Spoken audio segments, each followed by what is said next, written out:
Hey everybody, welcome to the Coffee Table Talk Show. Today I am here trying a bunch of crazy stuff. We are actually going to revisit something we did in yesterday's episode. We have King's Peak right here. We have their Outer Darkness, but this time we made a cold brew out of it. So I made a cold brew last night. I steeped it for about 15 hours. What I did is I filled up this gallon container about 3/4 the way full of water, cold water, and then I put 25 tablespoons of raw, just bean, coarse bean. It was ground, but coarse bean of Outer Darkness from King's Peak in here. Let it steep for 15 hours, and then I poured it into my mug that I have here, right here. Poured it into my mug with ice, and we're about to see how it tastes right now. Bottoms up. Wow. That's actually really good. It's my second time making cold brew this way. Basically, I put all the raw grounds in here, let it sit for 15 hours. Then what I did is I strained it into a separate pitcher with just a wire metal filter, and then I poured it back into this, so it moved all the grounds out. This is great. This is actually really good, smooth cold brew. I'm actually getting the same notes I got as yesterday. It tastes really good. Now, I will mention, if you watched yesterday's video, I've told you guys, I've tried this coffee as a cold brew already at their shop. So King's Peak has a shop in Salt Lake. I've been there. It's awesome. Highly recommend it, but I think that they extract their cold brew different. King's Peak, if you're watching, let me know how you did it, because out of the water, amazing. But I will let you know that the way I just did it right now is amazing. This is great. I love it. Just different tasting.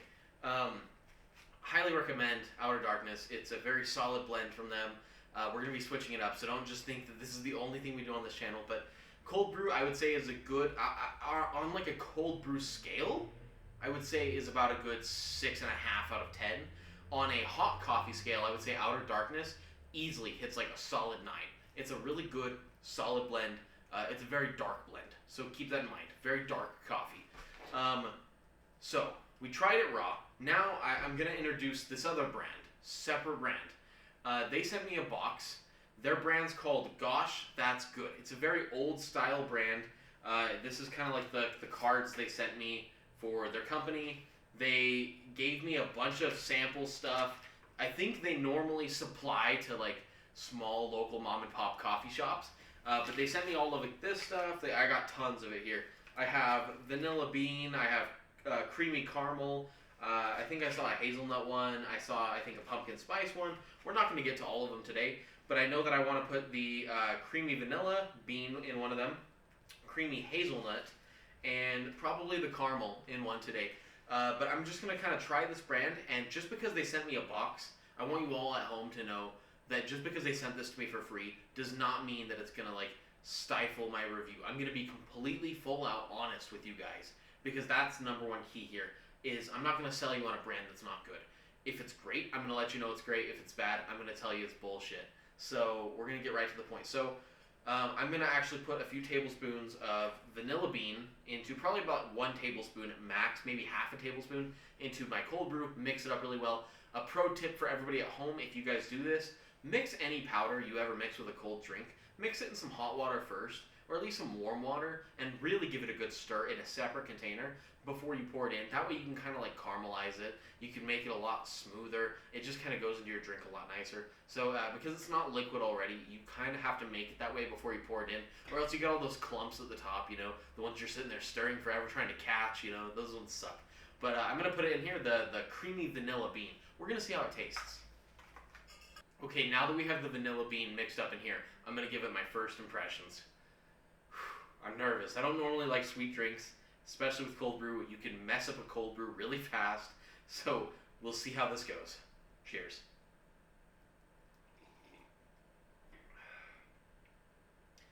That one's not bad. I didn't taste a lot from the vanilla bean. Not a whole lot of flavor. Maybe I just didn't put enough. I'll put a little bit more and see what happens.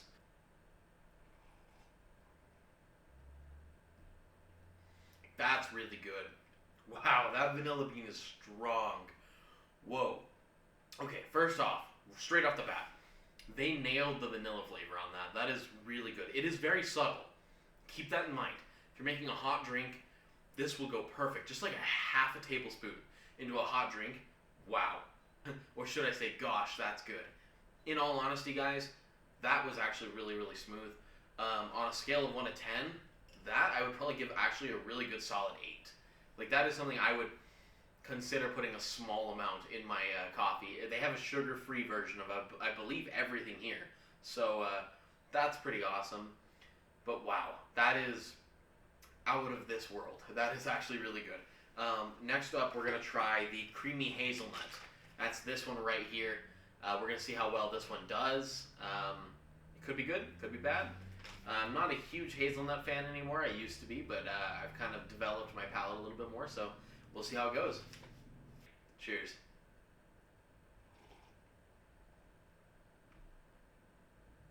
Okay, I'm going to be completely honest with this hazelnut taste. It tastes like really cheap hazelnut creamer. It's not a bad flavor. It just tastes like a cheap coffee at that point. If you're putting just cheap hazelnut flavoring into your black coffee, it tastes like you just went to the store and bought like the cheapest hazelnut flavoring.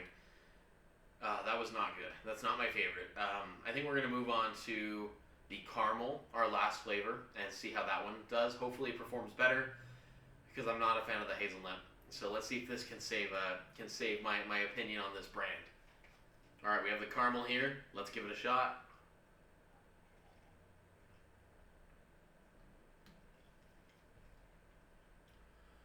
Wow, that's actually really good. That reminds me of like the vanilla bean, but it's got its caramel. Like, it's like a step up from every other caramel flavoring I've ever tried. That was good. That was really good. I would say that from caramel, like on a caramel standpoint, I would say that's a good solid 7 out of 10. It goes well with good drinks. I think if you're a coffee shop looking to get something a little bit extra, I mean, I don't know how much, I haven't looked at price, like price-wise on this coffee, but I would say looking at this, like honestly looking at this, this would be a good investment for a local coffee shop. They have all sorts of stuff. They have not only these flavor packets, but they have stuff like this. This is called Bev Buzz. Kind of different stuff. This apparently is just like pure, I believe it's just pure caffeine type stuff. It's got, it's got caffeine, taurine. It's basically everything in an energy drink, it looks like. Put into, it's liquid. I can feel the liquid in here. And it basically, from my understanding, is unflavored. Like, it's a mix-in of just energy into any type of drink. So that's kind of something cool to offer. Let's say somebody doesn't want espresso, but just wants to get a pack full of, like, caffeine water. I don't know. What do people normally put in their water? But, like, this would be an awesome option. They also have blender base, which is something that a lot of local coffee shops don't actually have. Like, not a lot of good coffee shops, like small local coffee shops have good blender base. You ever go to Starbucks and you get like a frap or you get like a blended drink and it just tastes so much thicker, so much better? But like if you work at a local coffee shop and it doesn't matter how much ice you add, you always end up like with a weird texture. You get like big chunks, little chunks, medium chunks of just weird ice, like randomly placed ice. And it doesn't taste that great, honestly. With a blender base, it actually will thicken up the entire coffee itself and kind of like really form that cold, frothy, icy drink that you all love. McDonald's uses it, Starbucks uses it. I'm not a huge fan of blended drinks in general, but I will say, like, for a lot of people who are, especially in the summertime, blended, like blender base is something that is a must for any coffee shop out there, or you will have below standard blended drinks, and that just is something that isn't okay for coffee shops to just skimp out on that one step. Theirs is called a Meso Mix. That's what it is. So it's a blender base that just basically mixes, and yeah, it worth it, guys, worth it.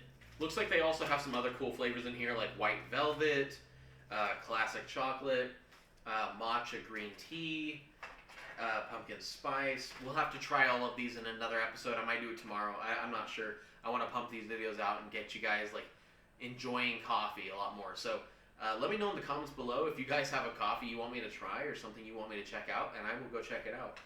But in all honesty, that's everything for this video. I would say this brand so far has a lot to offer. It has a lot of good potential. When I open my coffee shop, I definitely think that I will consider putting them in my coffee shop. In an honest review, I would say this is a really good product to have in any coffee shop because it offers so much variety, right?